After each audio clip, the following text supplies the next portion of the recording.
नमस्कार स्टूडेंट्स। तो आज शुरू करते हैं प्रश्नावली 1A के उदाहरण हल सहित उदाहरण का अगला भाग।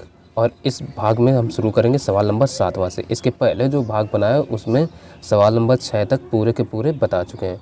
यदि वो वीडियो भी नहीं देखे हैं तो लिंक इस वीडियो के डिस्क्रिप्शन बॉक्स में है, तो उस लिंक पर क्लिक करके वो वीडियोज़ देख सकते हैं, या तो चैनल की प्लेलिस्ट पर जा कर के भी आप वो वीडियोज़ देख सकते हैं। तो चलिए हल करते हैं और आपको एक एक चीज़ समझाते हुए आगे का प्रोसेस भी बताएंगे कि कैसे हल करना है। तो सबसे पहले सवाल पढ़िए। सवाल जो ये दिया है, कह रहा निम्नलिखित गुणनखंड वृक्ष को पूर्ण कीजिए और x, y तथा z के मान ज्ञात कीजिए। और ये जो सवाल है ना, CBSE बोर्ड 2015 में पूछा गया। ये महत्वपूर्ण बात है कि यदि ये चीज़ आपको पता चलती जाए कि ये कौन सा सवाल कितना इम्पॉर्टेंट है, तो सवाल को हल करना बहुत आसान होगा। और हमें ये भी उस सवाल के इम्पोर्टेंस को भी पहचानेंगे कि हाँ, ये सवाल कितना महत्वपूर्ण है। तो चलिए हल करते हैं इस सवाल को और देखते हैं कैसे इस प्रकार के सवालों को हल किया जाएगा। तो अब इस चैनल पर पूरा का पूरा सॉल्यूशन आपको मिलता रहेगा, तो कहीं जाने की आपको अब ज़रूरत नहीं है। तो इसको लिखेंगे हल। तो हल करते हैं। हल करने के लिए हमें क्या करना है, देखो एक्स वाई के मान ज्ञात करना है, यानी वही पूरा करना होगा। एक्स वाई के मान ज्ञात कर लिए यदि, तो मान कैसे ज्ञात करेंगे। तो सबसे पहले देखो ये एक्स है, एक्स से दो चीज़ें निकली, यानी एक्स ने दो चीज़ों को तैयार किया। वो क्या, एक 2 और एक वाई को। ठीक, 2 और वाई को किसने तैयार किया, एक्स ने, यानी एक्स के दो उत्पाद बने, 2 और वाई। फिर यहाँ से वाई ने भी दो चीज़ें तैयार की, यानी वाई के दो उत्पाद बने, 3 और 1855। फिर 1855 ने भी दो चीज़ें तैयार की, 5 और 371। फिर 371 ने भी दो चीज़ें तैयार की, 7 और जेड। तो इस तरीके से हमें ये एक ट्री बन गया, वृक्ष बन गया। तो अब इस वृक्ष से अगर हम मान ज्ञात करें, तो सबसे पहले यदि हम ज्ञात कर लें जेड का ही मान, ठीक है ना, जेड का मान ज्ञात करें तो कैसे ज्ञात करें, क्योंकि जेड, अब ये सब चीज़ें इनके बीच में क्या समझें हम, गुणा समझें, गुणा। ठीक है ना, इनके बीच में ये गुणा, इनके बीच में, सबके बीच में गुणा ही समझें। उत्पाद का मतलब होता है गुणा, प्रोडक्ट। ठीक है ना, अंग्रेजी में इसको प्रोडक्ट कहा जाता है। तो ये समझिए। तो यहाँ पर 371 जो बराबर है ना 7 और जेड के बराबर है, तो इसको हम लिख सकते हैं 7 गुणा जेड बराबर किसके, 371 के। ठीक, 371 के। तो अब यहाँ से जेड का मान हम निकाल सकते हैं, गुणा करके ही लिखना है, तो 7 को इसके बटे भेज दो, तो यहाँ से आ जाएगा ये जेड बराबर 371 बटे 7। 7 से इसको अब डिवाइड करेंगे तो देखो 7 पना 35, 7 पना ये 35 हुआ। अब इधर बचे कितने, 2 इधर आ गए। ठीक है ना, क्योंकि 35 तक गया तो यहाँ 37 है, 2 बचे, 2 इधर आ गए तो 21 हो गए ना। तो 7 त्रिका 21, ये आ गया जेड का मान। ये जेड का मान 53 आ गया। अब अगला उत्पाद देखिए, अगला उत्पाद जो वाई है, वाई दो चीज़ों को बना रहा है, 3 और 1855 को।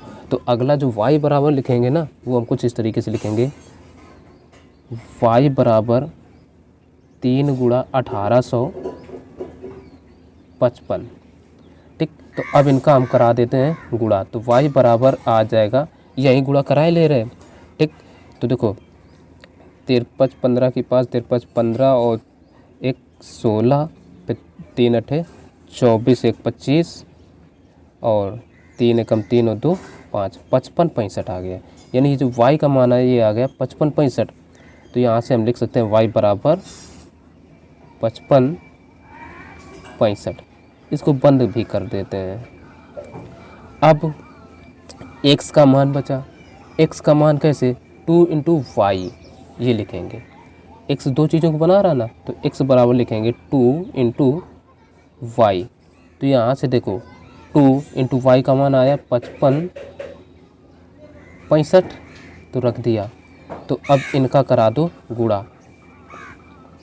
ठीक, तो यहाँ से x बराबर आ जाएगा, जब गुणा कराएंगे तो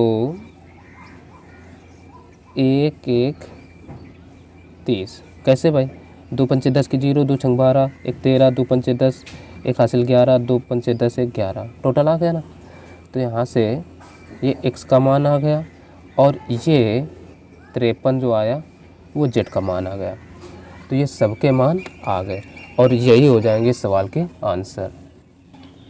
अब देखिए अगला सवाल जो है वो कह रहा है अभाज्य गुणनखंड विधि द्वारा 25, 20 और 15, 5 और 30 का एलसीएम ज्ञात कीजिए। एलसीएम ज्ञात करना है, एचसीएफ नहीं ज्ञात करना है, ठीक है ना। तो सबसे पहला काम है कि इसके अभाज्य गुणनखंड करे जाएं। अभाज्य गुणनखंड कैसे होंगे, तो सबसे पहले हमने जो संख्या दी है 10, 530, तो इसको लिख लेंगे 10, 530, ठीक। अभाज्य गुणनखंड कर रहे हैं तो अभाज्य गुणनखंड करने के लिए सबसे छोटी संख्या, छोटी अभाज्य संख्या कौन सी होती है, 2। तो 2 से इसको हम काटेंगे। तो 2 से काटा, पहले 2 का भाग 10 में देंगे, एक एक संख्या में देते हैं ना, तो एक में तो जाएगा नहीं, तो 2 संख्या लेंगे 5 यानी 10, 2 पंचे 10, 5 बार गया। अब देखो कोई शेष तो बचा नहीं, पूरा पूरा चला गया। तो अब 2 का पहाड़ा 5 में पढ़ो कि ज़्यादा ना जाए, तो 2 बार जाएगा, 2 दूना 4। अब 5 4 तक गया है यहाँ 5, तो 1 यहाँ बच जाएगा, तो वो 1 यहाँ आ जाएगा तो हो जाएगा 13। तो यहाँ ये हो जाएगा 2 छंग 12। फिर 1 बचा, यहाँ पर 1 बचा तो वो यहाँ आ गया, तो 2 पंचे 10, ये हो गया, ठीक है। तो अब ये केवल इतने से ही कटेगा, 2 से एक बार कटेगा ना। अब देखो इकाई का अंक यहाँ 5 है तो 5 से काट लो, तो 5 से काटते हैं भाई, तो 5 एकम 5, पूरा पूरा कट गया। अब 2 में भाग ही नहीं जाएगा, ठीक है ना। तो जब भाग नहीं जाएगा तो 0 बार जाएगा, 0 बार। अब 2 संख्या लेंगे, 2 और 6, तो 2 और 6 मिल करके कितना हो गया 26। तो 5 का पढ़ा ऐसा पढ़िए कि 26 से ज़्यादा ना जाए, तो 5 25, 5 बार गया, 1 बच गया यहाँ, तो आ गए 3। तो ये हो गया 5 3 नहीं, 1 बचा ना, तो 15 हो गए, तो 5 3 15, ये इतना आ गया। अब अगर इसको देखा जाए तो 5 से केवल इतने एक बार कटेगा, अब नहीं कट सकता। 5 से वही संख्याएं कटती हैं, या तो इकाई का अंक 0 हो या हो 5, तो यहाँ 0 और 5 तो है नहीं। तो अब क्या होगा, ये केवल अब आगे देखते हैं। देखो 5 3 8 1 9, इनके अंकों को हमने जोड़ा तो 3 से ये विभाजित हो रहा है, तो ये 3 से कट जाएगी संख्या। तो देखो 3 तिरका 9, 1 बचा, 1 यहाँ आ गया, तो ये हो गए 15। तो 3 का पढ़ा 15 से ज़्यादा, तो 15 और 3 एकम 3। फिर देखो 5 3 8 1 9, ये 3 से फिर कट जाएगी एक बार, 3 एकम 3 और 5 में भी 3 एकम 3 एक बार जाएगा, इधर बचे 2, 3 सत्ते 21। अब देखो 6 1 7 नहीं, 7 1 8 1 9, फिर 3 से ये कट जाएगी संख्या।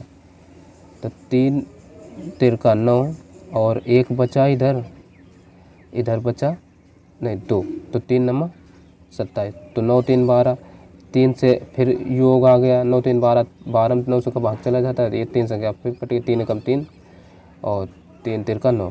अब ये जो है ना ये 13 से ही कटेगा, 13 एकम 13।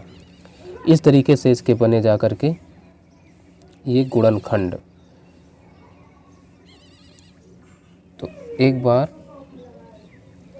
अब यहाँ पर अगली संख्या जो है 25 20, वैसे हमें इसको पहले लिखना था परंतु ये लिख गया, कोई दिक्कत नहीं है, इसमें ऐसा लिख भी जाए तो काटना नहीं, ठीक है। देखिए यहाँ हमने भूल से जबकि दिया है 25 20, हम लिख गए थे 20 25, ठीक है। तो इसको सुधार रहे हैं दोबारा। तो यहाँ पर है ये 25 20, 25 20, ठीक। तो अब इस 25 20 को काटेंगे, तो इकाई का अंक देख सकते हैं 0 है, तो 0 होने के चलते इसको हम क्या करेंगे 5 से काट लेते हैं, ज़्यादा इधर उधर नहीं देखेंगे, ठीक। वैसे कटने को अगर हम इकाई के अंक जोड़ें संख्या के अंकों को 2 2 4 5 4 9, तो ये संख्या 3 से भी कट जाएगी। तो पहली बार चलो 3 से ही काट लेते हैं, ठीक। 3 से काटा तो 3 का पारा ऐसा 2 जाएगा ना, तो 2 संख्या लिए, तो 3 अट्ठे 24, 8 बार चला जाएगा, 3 अट्ठे 24, 1 बचा तो इधर आ गया, तो 3 चौको 12, 3 चौको 12 और 0 है तो 0 एज इट इज लिख लेंगे। फिर 8 4 12, तो ये संख्या 3 से फिर कटेगी एक बार, तो 3 से फिर काट लो, 3 दूना 6, 3 दूना 6। अब इधर बचे कितने 2, तो 3 अट्ठे 24, ठीक है ना। 3 दूना 6, 3 अट्ठे 24 और 0 है तो 0 एज इट इज लिख लेंगे। तो अब इकाई का अंक 0 है, सम संख्या है, तो अब इसको 2 से काट लेते हैं। 2 से कटेगी संख्या, 2 एकम 2, 2 चौको 8, 2 चौको 8 और फिर क्या है 0 है तो 0 एज इट इज लिख लें। फिर 2 से कटेगी, 2 सत्ते 14, 2 सत्ते 14, इकाई का अंक 0 है तो 0 एज इट इज लिख लेंगे। फिर ये संख्या 2 से कटेगी, 2 से एक बार और काट लेंगे, 2 3 6 और 1 बचा इधर आ गया, 2 पंचे 10। अब संख्या ये कटेगी 5 से, इकाई का अंक 5 है तो 5 से काट लें, 5 सत्ते 35। अब 7 से ये कटेगी, 7 एकम 7। इस तरीके से हमने संख्या सबसे काट लिया। अब जो इसके गुणनखंड है वो गुणनखंड अब लिखेंगे। गुणनखंड क्या है, इसके बने हैं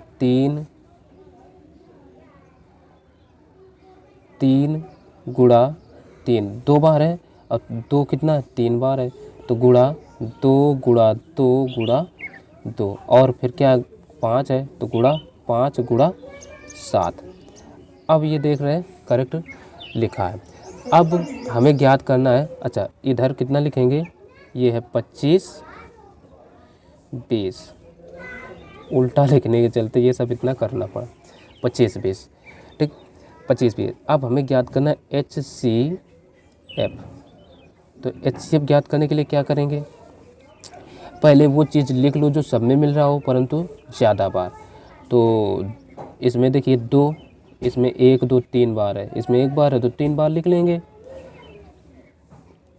2 गुणा 2 गुणा 2, 3 बार लिख लिए। अब 3 देखो, इसमें 2 बार है, इसमें 1 2 3 4 बार है तो हम 4 बार लिख लेंगे, ठीक। तो गुणा 3 गुणा 3 गुणा 3 गुणा 3, ठीक।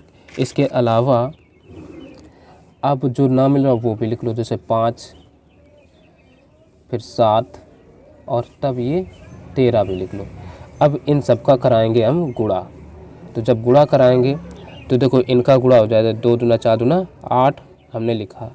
अब इनका 3 त्रिका 9 और 3 त्रिका 9, 9 9 81 इंटू 81, ठीक।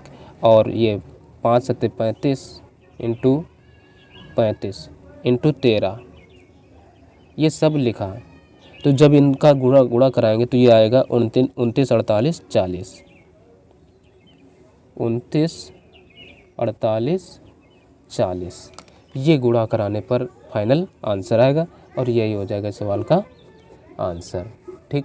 तो अब अगला देखिए, अब देखिए अगला सवाल जो है, अगला सवाल कह रहे एक प्रातःकालीन शहर के समय 3 व्यक्ति एक साथ किसी स्थान से चलना प्रारंभ करते थे तथा उनके कदमों, ठीक, उनके कदमों के माप क्रमशः 40 42 और 45 सेंटीमीटर हैं। इनमें से प्रत्येक कितनी न्यूनतम दूरी चले कि वह इस दूरी को पूर्ण कदमों में तय करे, ठीक। यानी कितनी दूरी चले कि न्यूनतम दूरी पूर्ण कदमों में तय करे। तो जब भी न्यूनतम कह दे और कोई भी व्यक्ति यूँ एक स्थान से चलना प्रारंभ करे तो समझ लीजिए हमें h का LCM ज्ञात करना है। तो LCM ज्ञात करने के लिए हमें इन सब संख्याओं को लिख लेना है, ठीक। तो पहले या जो हम लिख लेते हैं तीनों के कदमों के माप क्रमशः क्या हो गया, तीनों व्यक्तियों के कदमों के माप क्रमशः कितना 40 42 और 45 सेंटीमीटर दिए हैं। तो अब क्या करेंगे, इनका LCM ज्ञात करेंगे। तो LCM ज्ञात करने के लिए क्या करेंगे, गुणनखंड विधि से ही ज्ञात करेंगे। तो सबसे पहले संख्या जो 40 दी गई है 40 लिख लेते हैं, 40 के अभाज्य गुणनखंड कर लेते हैं। देखो इकाई का अंक 0 है, 2 से कटेगी, 2 दूना 4 0, फिर 2 से कटे 2 कम 2 और 0, फिर 2 से कटेगी 5 से काट दिया, चलो 5 दूना 10, फिर 2 से 2 कम 2, ठीक है, लिख दिया। 5 तो लिख दिया।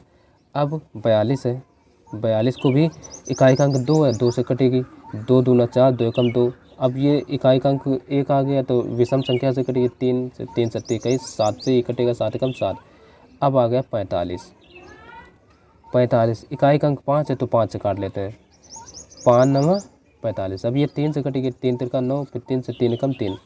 अब आज गुणनखंड जो बने वो 20 के क्या बने, तो 20 बराबर हम लिख सकते हैं 2 गुणा 2 गुणा फिर 2 गुणा 5, और 42 के बने 2 गुणा 3 गुणा 7, और 45 के बने पहले 4 तो 3 लिख लो, 3 गुणा 3 गुणा 5 ये बने। तो अब हम ज्ञात करना है एलसीएम। तो एलसीएम बराबर क्या होगा, पहले तो वो चीज़ लिख लो जो सब में मिल रही हो, सब में तो कुछ खैर मिल ही नहीं रहा है। तो अब देखो इसमें 2 कितने बार है, 3 बार है, इसमें 1 बार है, तो 2 हम ज़्यादा बार लिखेंगे, कम से कम ज़्यादा बार होना चाहिए। तो 2 गुणा 2 गुणा 2, ठीक। फिर इसमें देखो क्या है, इसमें 3 है 1 बार, इसमें 3 2 बार है, तो ज़्यादा बार लिखेंगे, तो 3 गुणा 3। फिर देखो 5 को देखो, इसमें 1 बार, इसमें भी 1 बार, तो 5 लिखेंगे। फिर 7 इसमें इनमें है ही नहीं, तो 7 को भी लिख लेंगे, ठीक। इन सब का गुणा करा दो, तो जब गुणा कराएंगे तो 2 दूना 4 दूना 8, ठीक, 8 पंचे 40, और ठीक है 40, और 3 त्रिका 9, 9 सत्ते 63, तो हम लिखेंगे 63 इंटू 40। इनका गुणा करा लो, 4 3 12, 4 6 24, 1 25, तो ये आ गया 25 20, और यही हो जाएगा न्यूनतम दूरी। तो यहीं से कह सकते हैं तब प्रत्येक व्यक्ति को 25-20 सेंटीमीटर की दूरी कदमों से तय करना पड़ेगा या करेगा। चलो लिख दिया, ठीक है। तो यही इसका आंसर हो जाएगा, ठीक है। सेंटीमीटर में ये सब मापे थी, तो इसलिए ये सेंटीमीटर में ही उत्तर आएगा, ये भी याद रखिए। अगला, अब देखिए अगला जो सवाल 10वां है, वो कह रहा व्याख्या कीजिए क्यों 17 गुणा 5 गुणा 11 गुणा 3 गुणा 2, और यहाँ पर ये प्लस है 2 इंटू 11 एक भाज्य संख्या है, ये कहा है हमसे, ठीक। तो ये हमें बताना है, बताने के लिए क्या करें और कैसे करें, तो ये समझ लेते हैं, ठीक है। तो सबसे पहला काम अगर हम देखें तो यहाँ पर लिखेंगे हल,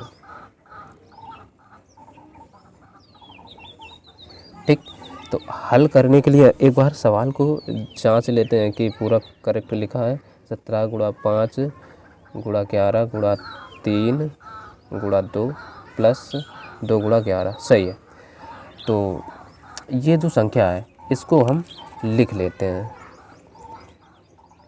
17 गुणा 5 गुणा 11 गुणा 3 गुणा 2 और प्लस 2 गुणा 11। ये अब अगर देखो यहाँ से यहाँ तक, ये यहाँ तक मतलब एक पद, और ये यहाँ तक ये प्लस लगा है ना, यहाँ तक दूसरा पद हो गया। तो अलग अलग दोनों पदों में देखें, यहाँ से यहाँ तक और यहाँ से ये पद, तो दोनों पदों में अगर देखें तो 11 है और 2 है, 2 है और 11 है, तो दोनों पदों से हमें मिलेगा ये कामन मिल रहा है ना। तो कामन हम ले सकते हैं, तो 11 अगर हम कामन लें, 11 और देखो 11 तो दोनों में है तो 11 कामन, और इधर 2 भी है तो 2 भी कामन ले लें, 2 भी कामन चलो ले लेते हैं, या 2 ना भी लें तो बनाए रखते हैं, गुणा कराने में आसानी रहेगी, है ना। 2 इसलिए नहीं ले रहे हैं भाई, मिल तो 2 भी रहा है, 2 को हम कामन नहीं ले रहे। अब उसका कारण ये है क्योंकि इसे 2 पंचे 10 कराने ना 0 हो जाएगा आसानी। तो अब देखो 17 तय 51 गुणा हो जाएगा, हम पहले लिख लेते हैं जो कामन नहीं ले रहे। तो देखो 17 नहीं लिया, 5 नहीं लिया, और ये 3 नहीं लिया, और 2 नहीं लिया, ये हो गया। और प्लस का इधर से 11 बाहर आ गया, 2 बचा। अब देखो 11 अंदर क्या बचा, अब देखो 5 दूना 10 हो जाएगा, 5 दूना 10 और 17 51, 51 और 5 का 2 गुणा 10 हो जाएगा, तो 10 का मतलब एक जीरो लिख दो और प्लस का ये 2, तो अब इनको जोड़ लो तो 11 और ये 502, इनको ऐड कर सकते हैं ना, ऐड कर लें तो 512, चलो 512। अब इनको देखें तो ये संख्या 2 से क्या है, विभाज्य है कि नहीं है, 2 से नहीं 11 से विभाज्य है और इसमें 2 से भी भाग चला जाएगा, तो वैसे हम यहीं पर लिख सकते थे, है ना, परंतु इतना पढ़ा दिया, नो प्रॉब्लम। अब हम लिख सकते हैं चूँकि ये प्राप्त संख्या, ये प्राप्त संख्या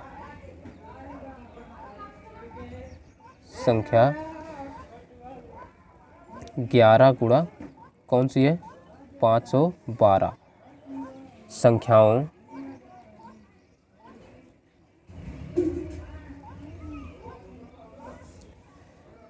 ग्यारह कामा 2 से पूर्णतया विभाज्य है।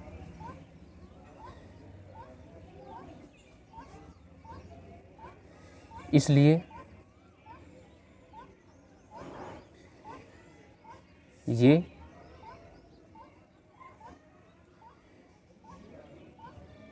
यह संख्या भाज्य है।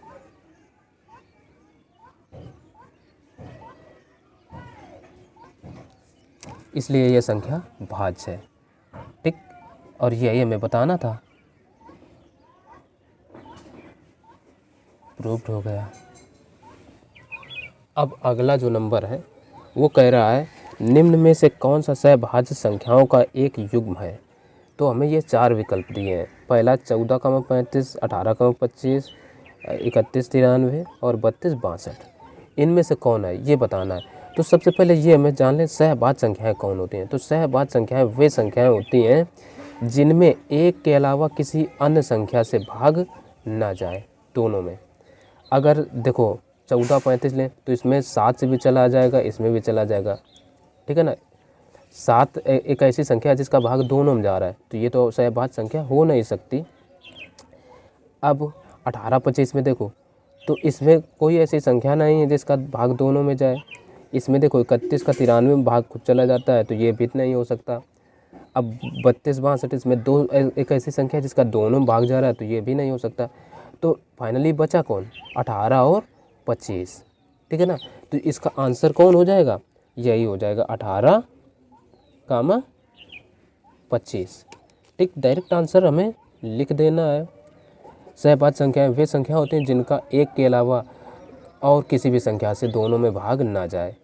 अगर इसमें देखो 6 से चला जाएगा, 3 से चला जाएगा, 9 से चला जाएगा, 2 से चला जाएगा, लेकिन इसमें उन किसी भी संख्याओं से नहीं जाएगा, इसमें 5 से चला जाएगा केवल। तो ये आपस में सहभाज्य है, इसका कोई ये मायने नहीं रखता वो संख्याएं भाज्य हों या अभाज्य, ठीक, कुछ भी हो सकती हैं, लेकिन आपस में किसी में भाग ना जाए आपस में, ठीक है। अब अंतिम उदाहरण नंबर 12वां क्या कर रहा है, 15, 18 और 24 का लासा है, लासा पूछा है। ऑप्शन दिए हैं 90, 120, 240 या 360। तो चलो हल कर लो,